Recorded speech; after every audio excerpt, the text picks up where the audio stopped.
All right, guys, so we've worked on multiplying square roots, or we've worked on simplifying them. Sorry. Today we're going to do multiplying, and then I'm also going to introduce imaginary numbers to you today. Has anyone ever heard of imaginary numbers? Has anyone ever done anything with imaginary numbers? You feel like you have, maybe? What we do with them is not hard, so don't panic. All right, so first thing, though, is multiplying square roots. So if we have like radical 5 times radical 3, since they're both under radicals, we can multiply them together to get radical 15. Okay, so your first thing that you will do anytime you see radicals being multiplied is actually multiply them together and put them together. Okay? And then it'll look just like what we did before, and then we'll simplify them from there. Okay? So it added like one step to what we were doing. So number 1, radical 6 times radical 15. Radical what? Thank you. Radical 90. There we go. Yeah, so we just multiply them together. Since they're both under radicals, we can multiply them. And then is radical 90, is that perfect? No. So we'll do our factor tree. So 9 and 10. I didn't go by 2s. That's good, right? My other class was like all in a tizzy every time I divided by 2. They hated it. All right, 2 and 5. All right, hopefully it's coming back to you from the other day. So if it's not perfect, we do our factor tree and we look for pairs. Do I have a pair of anything? Okay. So since I have a pair of 3s, where does that go? Good. Just a single 3, right? They come out as a couple. They're one couple. And then what do I do with the 2 and the 5? Multiply them, and they have to stay inside watching Netflix and eating ice cream. Right? Look at that. So that's not much more than what we did before, right? We just multiply them together, and then we simplify from there. So number 2. So there's that random 2 on the outside. Does he multiply also? No. He's outside number. Outside numbers can go together, and the inside numbers go together. So the 2 is going to stay outside, and then we're going to have radical 320. Okay, so always first step, multiply. Is 320 perfect? No. So we need to go ahead and break that apart. 5 and what? All right. No. Sometimes the things people come up with, I'm like, why was that like your first thought? That's where I would have went to. That's all right. So 8 and 8, 2 and 4. That's all right. Whatever works for you.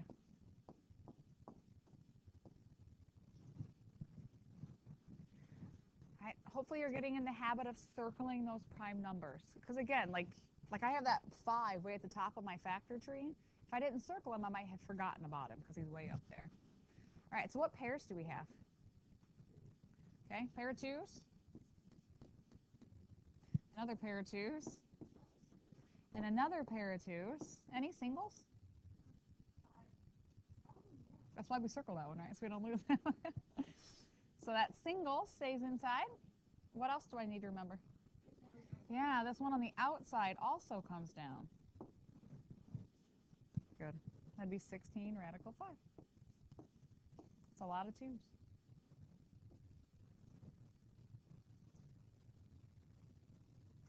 All right, number 3 has a negative number, and it's got parentheses.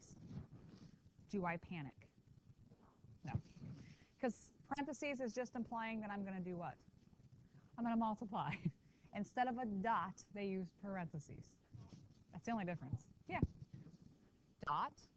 And that's usually why. A lot of times if there's a negative, they'll throw them in parentheses to be like, hey, let's keep that. Remember I think I said, hey, stupid to my calculator, right? Keep that together.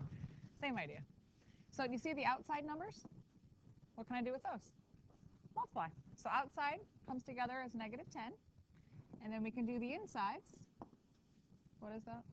108, thank you. It's too early in the morning to do that kind of mental math.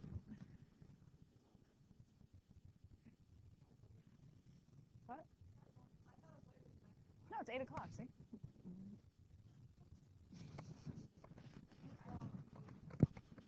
Yeah, the clocks are all off right now.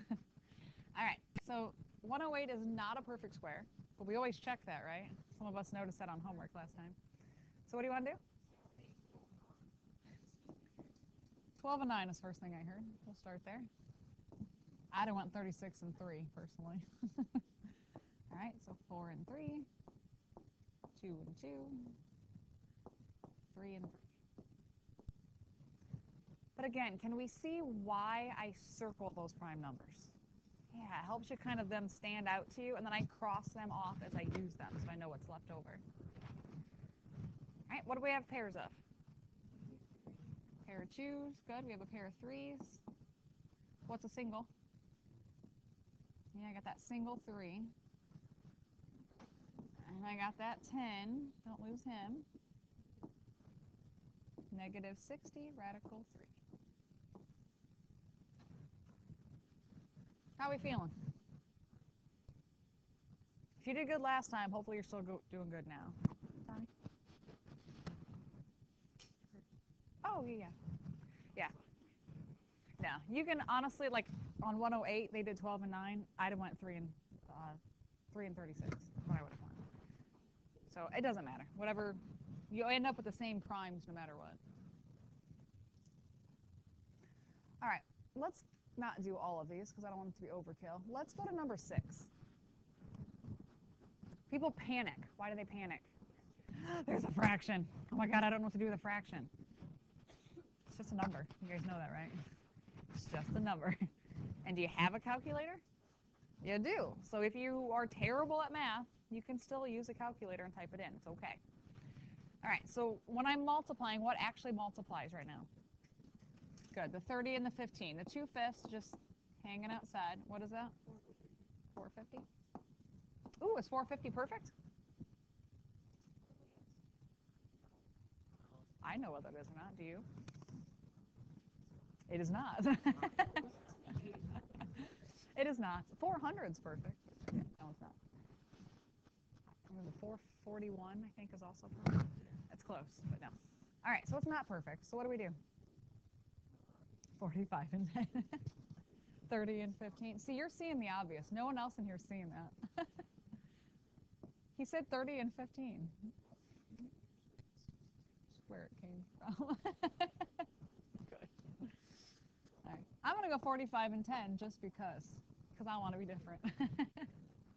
It doesn't matter, but I love that like you're one of the only ones that were seeing that. All right, so then I'm going to go 9 and 5, 3 and 3. Again, your factor tree is your own, however you want to make it. 2 and 5. Okay. Now what?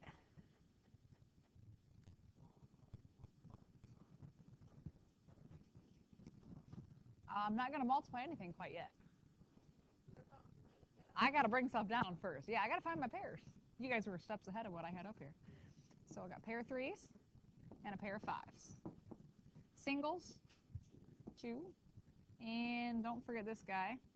The one thing that makes everybody panic because, oh my God, there's a fraction. Yeah, that's just 6 radical 2. All right, fractions on the graphing calculators, you would hit the green alpha key, and then 2 buttons above that is y equals. So you'll hit that one, and then hit enter. And that'll bring up your fraction. You're welcome. So for fractions, hit the green alpha key, 2 buttons above that is y equals, and then hit enter, and it brings up the fraction in the graphing calculators. Jonas?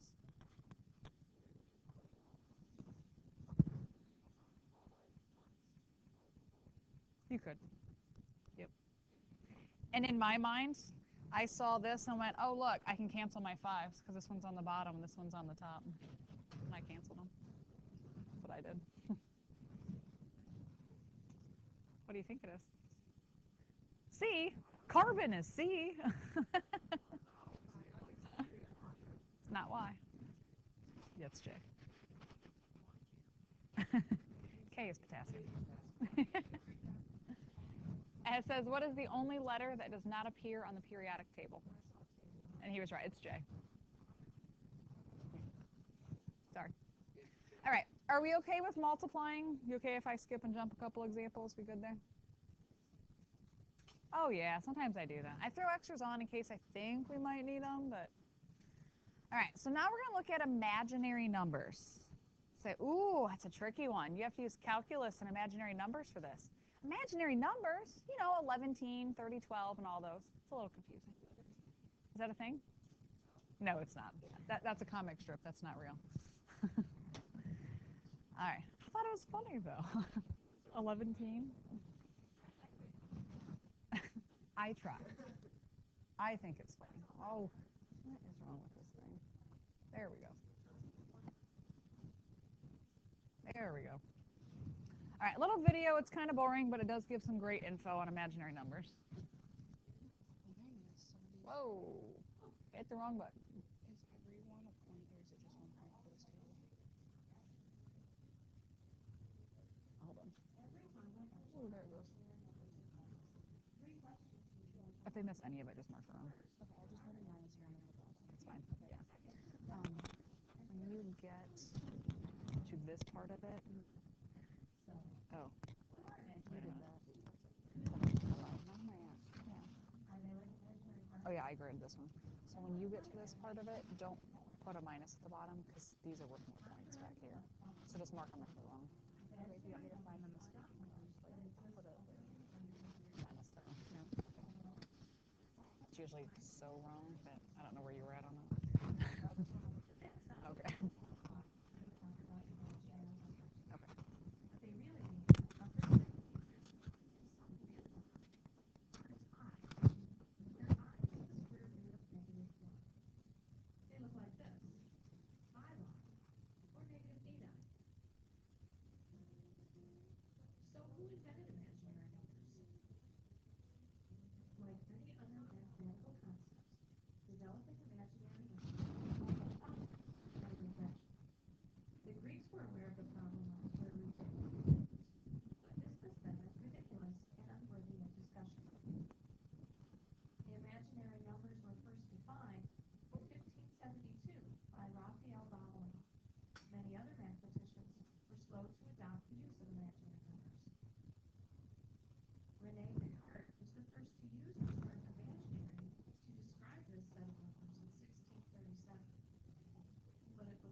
All right, I know it's a boring video, but it gives you a lot of good, important information in there.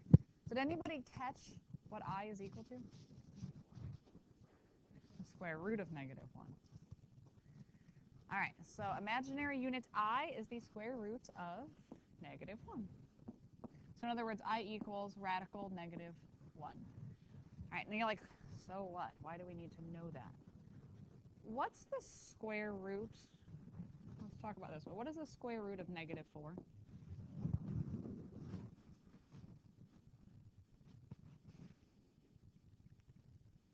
Most commonly, kids will say it's either 2 or they'll say it's -2. You're right, because when you let's take the square root, it means the number by its times itself that gives you that. 2 times 2 is 4, not -4. And -2 times -2 is +4. So nothing's going to give you a -4. So they had to come up with some way to figure out, like, this type of thing shows up a lot. And they gave you some different instances where it shows up at in the real world. But you have to have a way to mathematically deal with that, because otherwise you get this and you're like, I'm done, I'm out, it doesn't work. Okay, so that's where we came up with I. So what is I squared equal to? It'd be -1. Yeah, think about that. If you'd have, this is I, right? Radical -1. If you would square that, what happens to a square and a radical? What do they do to each other? They cancel each other out. So it's just -1. And this will come back up next week. So make a note, I squared is equal to -1. You'll see that next week. It shows up again. All right, so we're going to go ahead and kind of break these down. This first one I'm going to do kind of step by step, and then we'll kind of see what's happening, and then I'll show you kind of a bit of a shortcut from there on out. All right, so right away when I see this, radical -12, you can't take the square root of a negative number. So could I break it apart like this? Is that legal? Does radical -1 times radical 12, does that still equal radical -12? Yeah, right? We can multiply them back together, and it still comes here. So that's legal. Okay, so what's the square root of -1? Somebody said it. It's I. So this is I, right? That's what that is. That's I. And now, can I deal with this? Yeah, we know how to deal with that. That's factor tree. So 4 and 3, 2 and 2. So we have a pair of 2's. I have the single 3. And the I, he's also out in front. Now, could you write I2? Yes, but that's weird, right? You wouldn't write x2, you'd write 2x. So same idea, that same argument that kind of had a conniption on that one problem that we did. I can put them in any order I want out here. I kind of acts almost like a variable at this point. I'm going to treat him like I would an x. Jonas? It does. A capital I in math does not stand for an imaginary number. That's why if you notice my I's will always have a little bit of a tail on the end of them, so I don't think they're accidentally ones. Okay, it's a great question. Do not write capital I. Does not stand for imaginary number. All right, so in other words, if I'm going to have a negative underneath my radical, what will my answer always have? An I. Instead of me writing this split, can I just keep in mind, hey, I'm going to have an I and then just go for it? Yeah, I sure can. Yep. So right away, I'm seeing that as I, radical 45. And now I'm going to break down my 45 from there. Yeah, so I wanted to show you like what I was doing and where it came from, but why take that step? And you know me, I'm a lazy mathematician. If I can write less, I'm going to write less.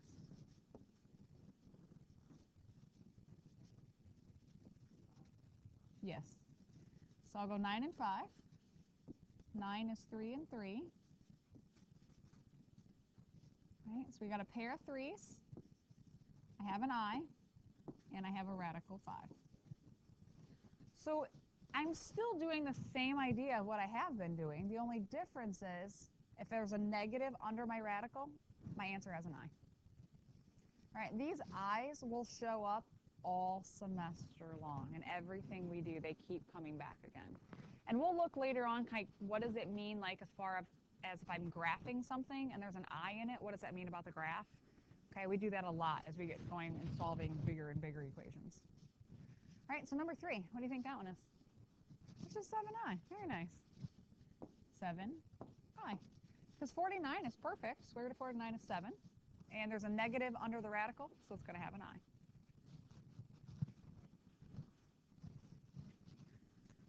All right, number 4. Negative square root of negative 108. Is 108 perfect? No. But there's a negative in there, so let's pull out the I.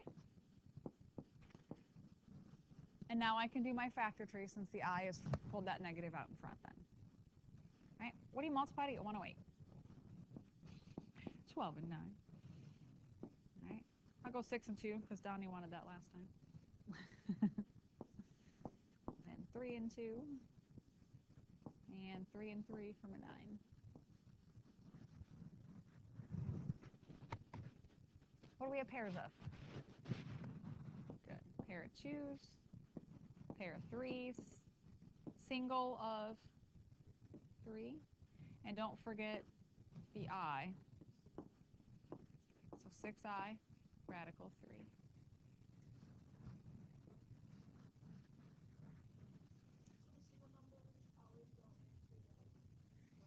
Yep, singles have to stay inside. They don't have a date.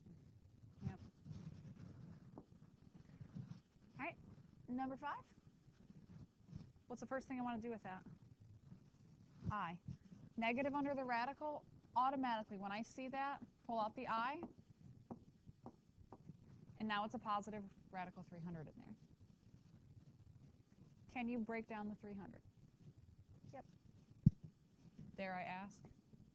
Okay. I know what other weird combos you guys were going to give me. Of course you were. All right, so I'm going to go 10 and 3, then 2 and 5.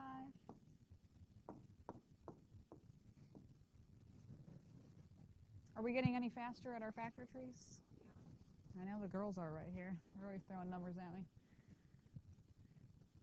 All right, so how about pairs? What do we got?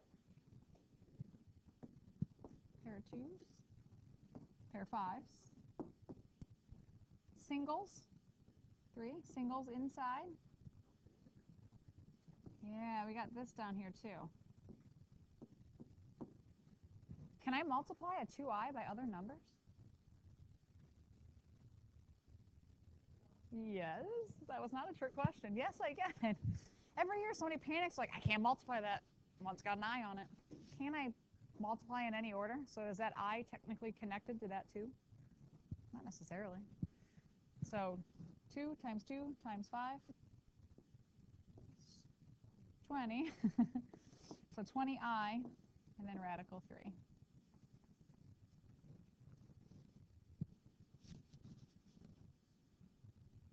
Why don't you guys try number 6 on your own?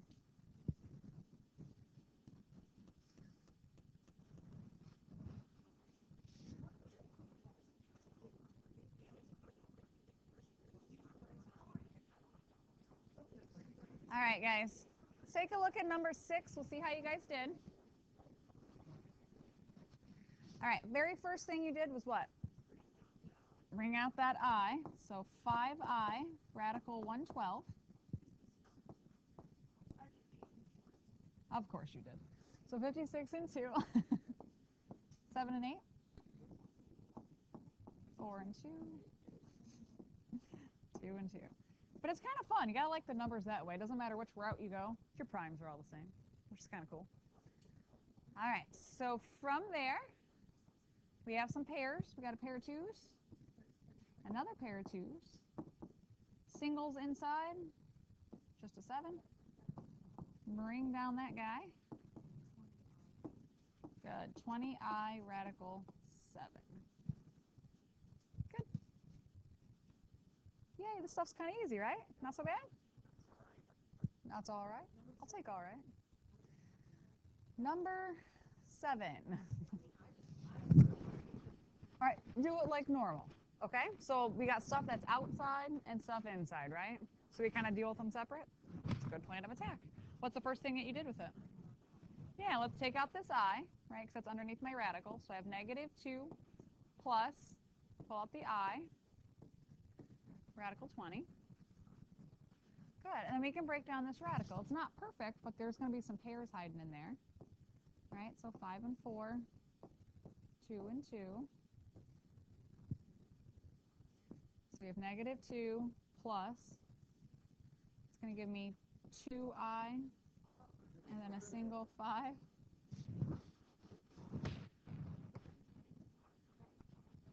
All right, so now's the question.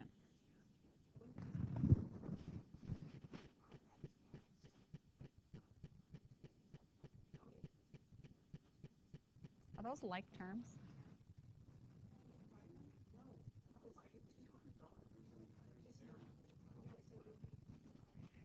Didn't we say that the i's act like a variable? So would you add like an x and a y together? No. So are these like terms? No. That's as far as you can go. Now, if it was a multiplication, do they have to be like terms to multiply? No, they don't have to. But since that was a plus sign in between there, you cannot actually add them together. It's all being multiplied, so it's all like one piece together. The same way if it was like an x.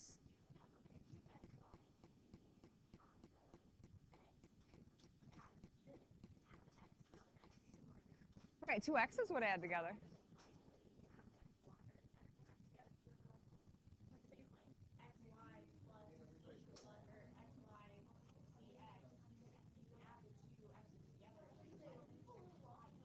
Mm-mm. So what should it say? Like if I had 2xy plus 5, what'd you say, like cx, I think is what you said? Something like that? That's fine. Hey, guys. Question came up. If you had 2xy plus 5cx, could you add those together? You couldn't do anything. In order for them to be like terms, they have to be exactly the same pieces. And since one's an xy and one's an xc, they're not the same. Now you could flip the order and write this one as 5xc, right? I can flip the order that I'm multiplying them in. But these are not like terms. One has an xy, one of them has an xc. They're not the same. They're not the same. Yeah. There's two negative numbers. So like if that was a minus 2i instead, you still couldn't do anything with them, only because this does not have an I radical 5 attached to it. Hey, guys, I know we're probably not overly familiar with how radicals and all that math works with radicals, and we're going to work on more of that in this chapter. But one of the things when you're adding or subtracting, they have to be exactly like terms.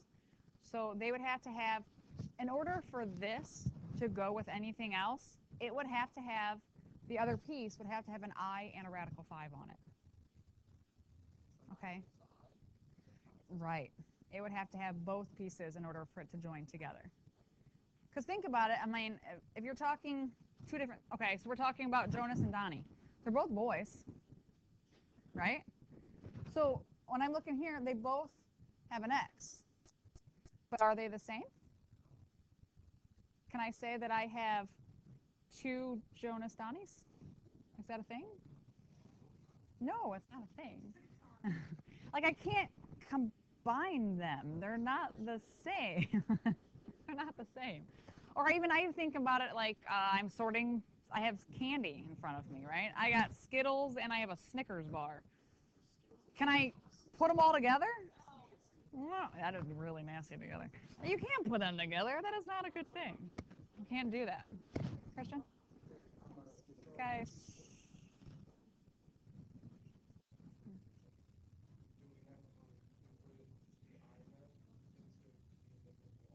It would be a negative I radical 5.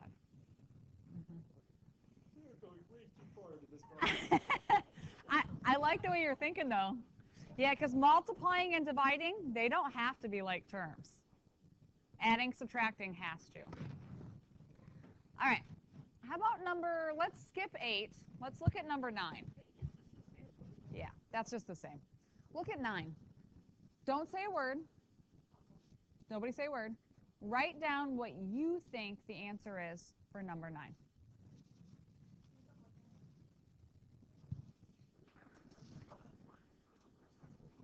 All right, guys, let's talk about number 9.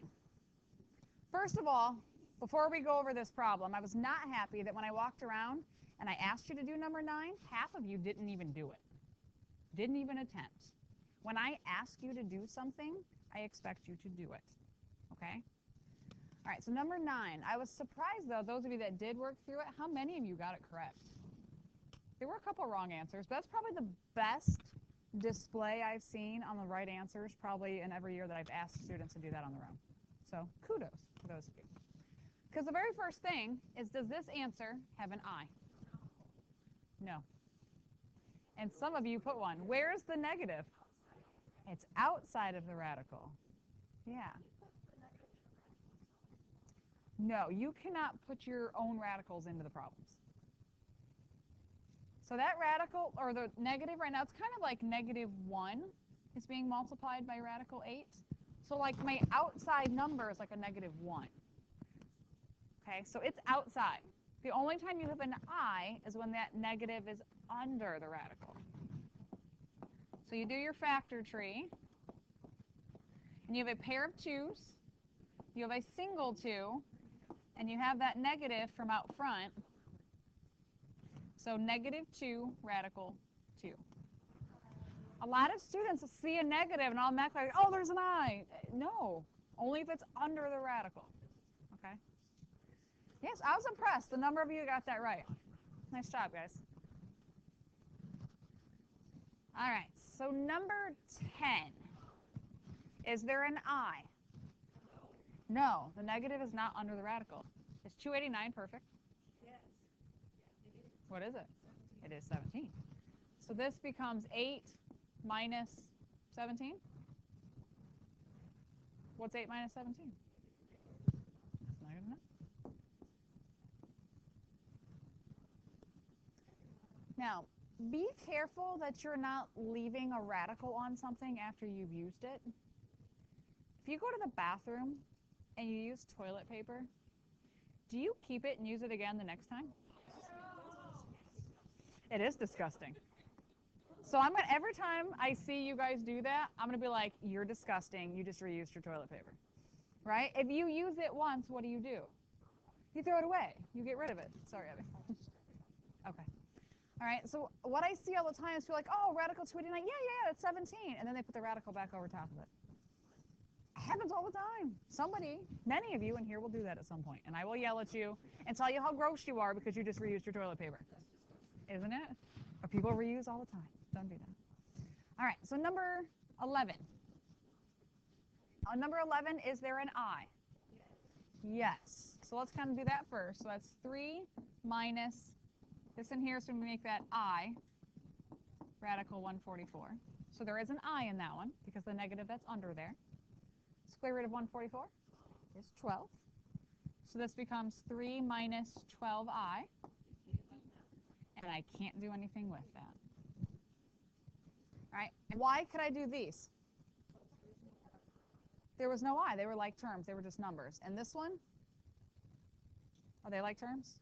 No, one has an I. I acts like a variable does. They're not like terms. All right, and then number 12. Is there going to be an I in it? Yes. You got a negative underneath here. So that's going to be 2i, radical 72. Pull that out. And then we can break down. Is 72 perfect?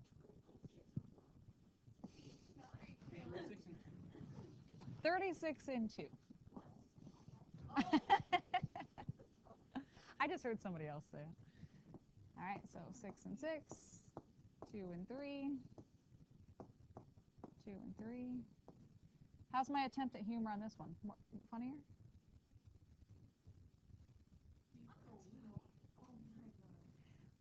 Pi is an irrational number. That's imaginary. It's not real. I think it's funny. Sorry. I think it's funny. All right, so we get a pair of 2's, pair of 3's. I got a 2 inside. And I got that guy from the beginning. Good. 12i, radical 2.